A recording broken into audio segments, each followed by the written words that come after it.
The holiday shopping season has officially kicked off, and I spent a lot of time this weekend online shopping.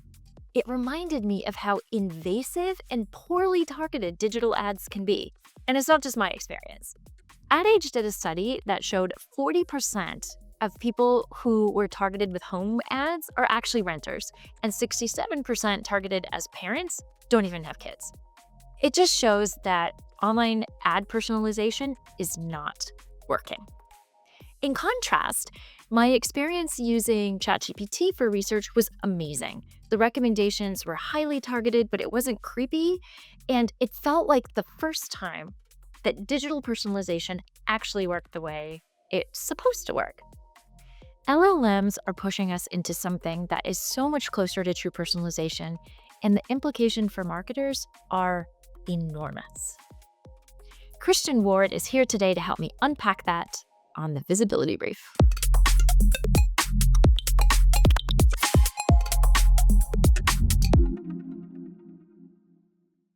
Hi, Christian. Welcome back. Hello. Good to be back. I'm really excited. Really excited for our conversation today. Marketers have been chasing personalization for 20 years, and they've built these giant tech stacks, lots of third-party data, identity across devices, and we still end up with this bad targeting and wasted spend. Why is personalization so hard to get right in digital marketing? Well, first off, happy holidays. And secondly, I would tell you, look, I think this is a problem that we've sort of grown into over the years, which is there's a lot of data vendors out there. There's a lot of tools that people have bought, CDPs, tracking, surveillance. All of that was built around this premise that your behavior online kind of dictated and told us who you were. And you can feel this a lot. Like every time, like during the pandemic, I think people really felt that where they'd be discussing stuff. Like you and I'd be talking, via Zoom about a topic, and then suddenly we're seeing ads for the things you told me to look at. Very creepy. Now, the reality is most of that has been born on my behavior and tracking and surveillance. I think what you're seeing is that personalization is desirable both by the consumer and businesses, but the method by which we went after it was all wrong, which was taking all these signals and deciding what to show you. What we're seeing now is AI is probably the real opportunity in personalization that we all always thought it should be, but that's going to come with a very different set of rules and tools than what people had originally built for. Can you talk a little bit more about the surveillance state and what marketers have been trying to do through digital marketing and how that's not really happening in the LLMs? Yes. So originally, when we think about the browser world, the browser is what allowed us to track what you looked at and where you went. You could clear your cookies. I think only maybe 3% of humans actually even know how to do that out in the browser. But the reality is when we look at those technologies, that was this idea. We had this premise that was allowable. Now, I will warn you, like, I think if I followed you around all day and where you went and who you spoke to and kept tabs on it, in the real world, that's called stalking. So we should have immediately known from the beginning, this is not okay. This is in fact terrible. I would say I understand why they got there, but at Yext, we've always been very anti this sort of tool. And it's mostly because we think that the answers, the knowledge should drive people towards the right business at the right time. And what's happening in the LLMs is I'm having a conversation with an AI assistant that has all the knowledge about a business, but it also has knowledge about me. And so our marketing team had written up this brilliant piece earlier around instead of near me, it's know me now. And I think that's just a brilliant concept of this idea of how do you piece together who am I, what matters to me? But that's a very far cry from what marketers were used to. Marketers were used to, we have all the data. Now the large language model has the data and it's using it to create different types of memories tied to where you live, what you're interested in, what your job is, how many kids you have, what their allergies are is the one I always like to use because of my daughter. It's one of these things where that knowledge set then interacts in a way that marketers have never really experienced before. It's interesting because in a surveillance state, there are a lot of inferences that happen, right? So I'm shopping for school supplies, it might label me as a parent. Uh, but it might just be that I'm looking for some supplies for the office. Or I'm a homeowner because my zip code, is in a high home ownership rate. So that's, why I think it gets it wrong so many times. And, as an LLM, it actually knows the things that I've told it because I've said, I have kids that are this age, or whatnot. So it seems interesting. Do you think that this is part of why LLMs are so much better at personalization? Like we're actually telling it about us, about Yeah, ourselves? it's a great question because really there's two forms of knowledge here that we're talking about. There's sort of the explicit and sort of the implicit. And explicit, there's two forms with the LLMs. The explicit is saying, "Hey, I want you to remember that this is where I live, or I want you to remember that this is the type of car I drive to help me with cart maintenance. I want you to remember X, Y, and Z." Many of the things you're talking about are implicit. So many brands, other than purchase history or engagement or subscriptions, those are explicit memories that you're building with a brand that they could store. That would be in their CRM or something like that. Implicit is where a lot of this surveillance stuff was, where it was sort of it implied because you visited this site, you must have kids that need school supplies. So you're implying that. A lot of times the implications get wrong, and that's one of the issues with LLMs. What's happening is I'm explicitly stating things, and they can actually also then build smarter implied memories. So if I say something to an LLM just in passing, like, "Hey, I'm looking for a lunch spot," before I pick up my son at lacrosse. I wasn't trying to tell it to remember that I have a son, right? I was trying to look for lunch. So that was the explicit thing that I stated. But it gives an implied a data set as well that is far more accurate than trying to sort of pull along where I am based on the browser. So I think what you're seeing is LLMs have a huge advantage in the dialogue that we are having with it is there's so much rich data that is literally first person. So instead of third party tracking, which is what we classically call it, this is first party knowledge sharing to create much more interesting explicit and implicit memories that the AI can use to personalize the experience. That context is so important too, because we often are so much more descriptive when we have conversations with the LLM about why we're looking for something. I'm curious, you mentioned remember this about me, remember this about me. How does memory in an LLM actually work? And do I have to ask it to remember things about me? Yeah, so there's a couple things. It's a really important question, and I can tell you directionally where people are today, but almost only ChatGPT.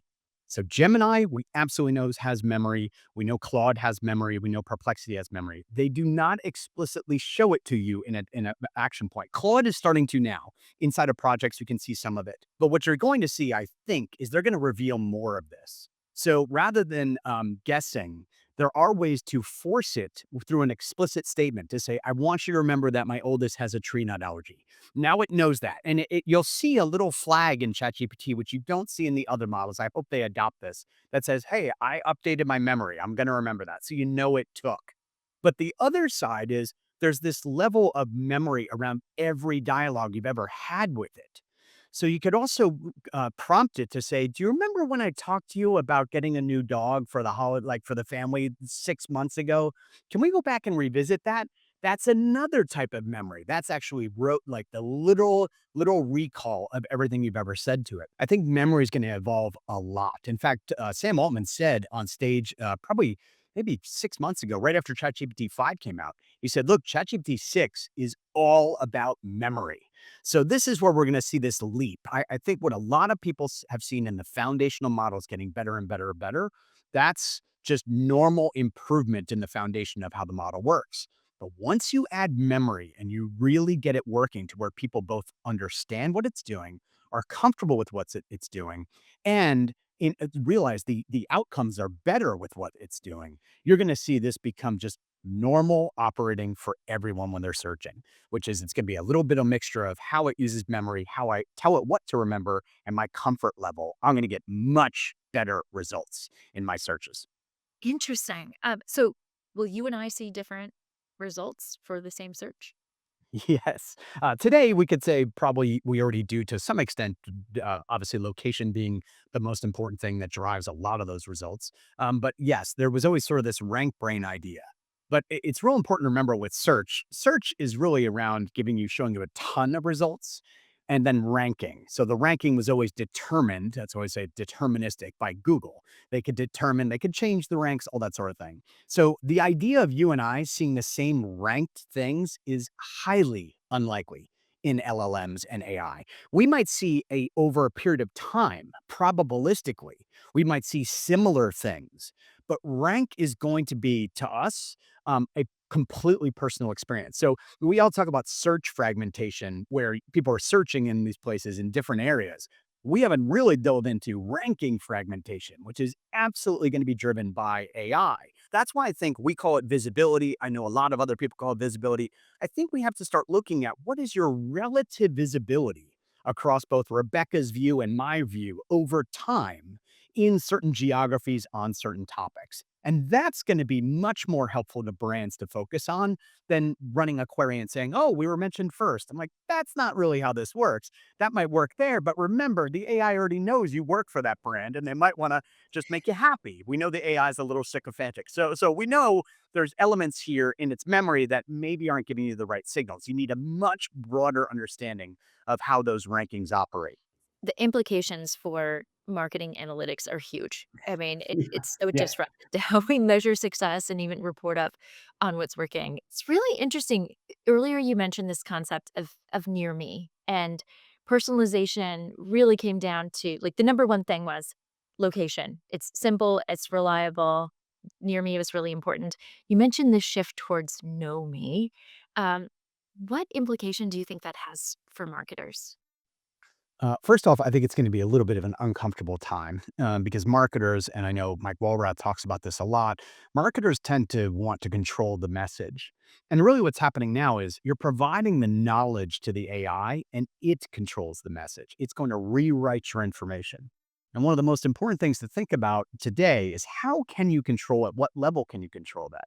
And so when we say near me, I remember there used to be an ER in Dallas that changed its name to ER near me, and then there was like dentist near me. They literally changed the signage on their building because they had bought so far into this. I would advise against that with the know me trend that's going to happen next. But I can tell you, I think it's a lot more about using the word knowledge, to know not only thyself, which is the AI does for us, but it's also going to be knowing the business.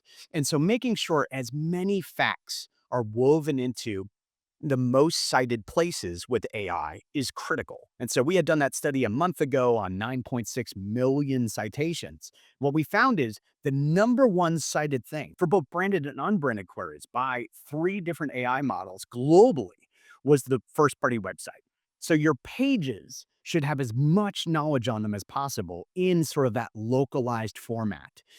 But also, that same data should be in the second most cited platforms, which are the third party data sources we classically call listings. And so making sure the two data sets in those areas, because they capture, I believe we said roughly 83 to 84% of all citations on close to 7 million citations across the world, those were all in those first two categories.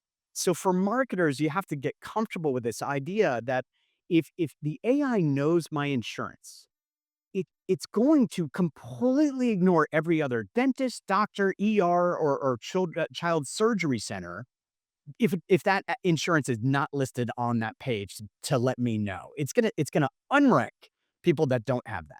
And that's the part you really want to focus on because the AI is eventually going to know the most important thing in this decision hierarchy is what insurance you take. It's totally different for other topics. So depending on what business you're in, you've got to really build out this strategy of providing more knowledge to the AI if you want to take advantage of this. It's interesting because as marketers, we've had this concept of a funnel where you start really wide and then you narrow and narrow and narrow. And that concept is being totally collapsed, right? As if the LLM is already eliminating options that they know are not a fit, my top of funnel has suddenly become very small. And maybe it looks more like a straw or a pipe or something, right? Where it's not getting more narrow. Any thoughts on what conversion rates might look like in a model like Yeah, it's a great question because we're going in this world, like you said, where the funnel was this, and this was like my advertising, my marketing, and it's consideration, and then all the way to transaction. It's gonna feel like this is now the top of the funnel because this is all being taken over by AI. But the reality is, the actual number of checkouts, the actual number of people through is going to be equal. So it's not necessarily a problem. The problem is how you measure the benefit of this, and that's very difficult for most marketers to understand. But I think this will feel uncomfortable, but the actual throughput will probably be even better quality leads when once they start adopting this.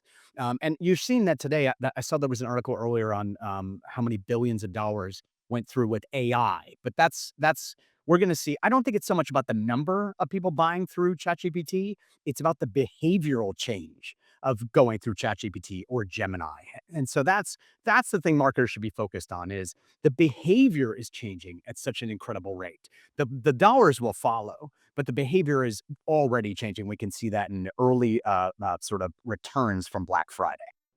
Right. Yes, I did a lot of my holiday shopping and research using AI this weekend, and it was so helpful.